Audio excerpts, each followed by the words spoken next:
Utter these three words, fully believing they mean what they say. The Bible repeatedly talks about a kind of love which requires more than uttering trite phrases under the influence of soft lights, quiet music, and the presence of only one who currently stimulates our better nature. God so loved the world that he gave his one and only Son to pay the price we owed for our sin. Greater love has no more than this, that lay one down his life for his friends.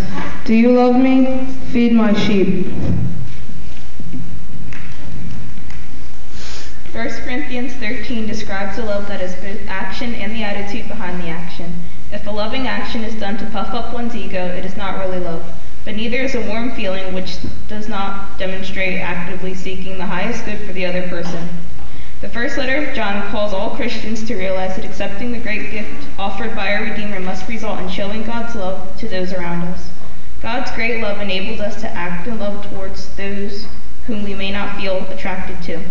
And as we share God's love with the lovely and the unlovely alike, God's love lives within us.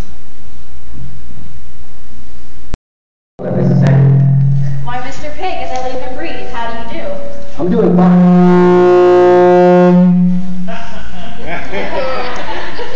In fact, I'm doing most excellently well.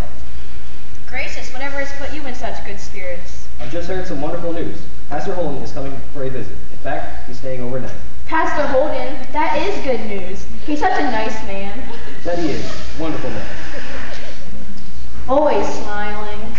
He never says any unkind word. Not like Farmer Kemp. Farmer Kemp said something unkind about you? He did. He was talking with his boy, pointed at me, and called me a boy. He didn't. He did. He said, "Look at that old boy. Now I ask you, am I an uninteresting animal?" Why, of course not. You're one of the most interesting animals on the farm. But Farmer Kemp will say unkind things. Why, he even called me a coward. No. He did. He was talking to Mrs. Farmer Kemp. He pointed at me and said, "We should be feeding that chicken more." Have I ever struck you as being a coward? I should say not. You've always shown remarkable courage when someone comes near your young ones. To call you a chicken, that man has no shame. But Pastor Holden always speaks well of folks. And always does such nice things for everyone. You know, when he stays for supper and the family serves corn on the cob, he always leaves a little corn on the end of the cob, just for me. I declare, I thought he was only kind to me in that way. Why? What do you mean? Well, when the family has watermelon, Pastor Holden always spits the seeds out on the ground, right in the open where they're easy to find. Best part of the watermelon, and he leaves it for me. Such a nice man. So kind. You know what, Mr. Pig? What, Mrs. Hen? We need a demonstration. Is that wise? Do you think we should be marching around the farmyard with picket signs reading Farmer Kemp, unfair to farm animals? Or Pastor Holden is coming for a visit? Not that kind of demonstration. We need to demonstrate our feelings about Pastor Holden.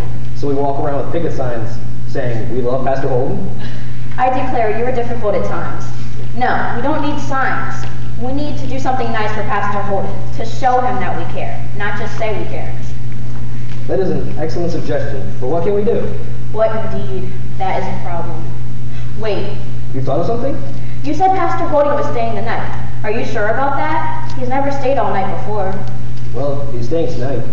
I heard Farmer Kemp talking to his boy, and he distinctively said, "Pastor Holden is coming tonight. I reckon he'll put us all to sleep with another one of his stories." Now isn't that nice? Just like Pastor Holden. Yes, not only is he a guest, but he's the one who tells the bedtime story. Then I have the perfect way of showing him how much we admire him. Then tell me, I'm all ears. Well, a little snout too. You know how city folk always come down to the country and say, "It's too quiet. I can't get to sleep because it's too quiet." I've heard him say that very thing. Strange thing to say. So? Pastor Holden may have a hard time getting to sleep. Well, we'll sing him a lullaby. Wonderful. We could sing Old MacDonald Had a Farm. We've always done that one well. No, that's not a lullaby. We need a soft, soothing song. I know. We'll sing Bram's lullaby. I always knew the bull was strong, but I had no idea he was a musician. Not Brahma's lullaby. Bram's lullaby. You know it. No, I don't believe I do. Well, I'll sing a little of it and you join in. Cluck, cluck, cluck. Cluck, cluck. Oh, that one. Cluck, cluck, cluck. Cluck, cluck, cluck, cluck. Did you stop at practice? Listen to that. He's also a music critic. Well, I don't care. Pastor Hold'em will like it. We'll sing it for him anyway. But what if Farmer Kemp yells again? He'd wake Pastor Holt. You're right. We'll have to think of something else. I've got it. Do you think you'd scratch up some worms? Well, of course, I'm the best scratcher in the world. Good. Because in the garbage, there's an old tin can. I don't think Pastor Hold'em would appreciate worms in a can. Of course he would. He's an avid fisherman. You get the worms, I'll get the can. We put the worms in the can, voila, bait. Then you can go fishing in the stream first thing tomorrow morning. It would be a good present if he was a fisherman. He is. Last time he was here, I heard him talking to Farmer Kemp. There's nothing I like better than fishing for souls. That's exactly what he said to Farmer Kemp. I heard it from his own lips. But there is no soul in the stream, only perch. What if he doesn't like perch? What's not to like? They're delicious, especially the heads. Yum. But perch and sole are two different kinds of fish. If he goes fishing for sole and only catches perch, he will be disappointed. We wouldn't demonstrate our true feelings if that happened. Sure. What else can we do? I have it, the perfect gift. Tell me. Tomorrow morning, when Pastor Hold'em wakes up, he'll be hungry. If he's anything like me, he certainly will be. We could serve him bacon and eggs for breakfast. Well, I don't know. Of course we can. All pastors like bacon and eggs for breakfast. It will be the perfect gift to show Pastor Hold'em we care. A perfect demonstration. I don't know. It's perfect.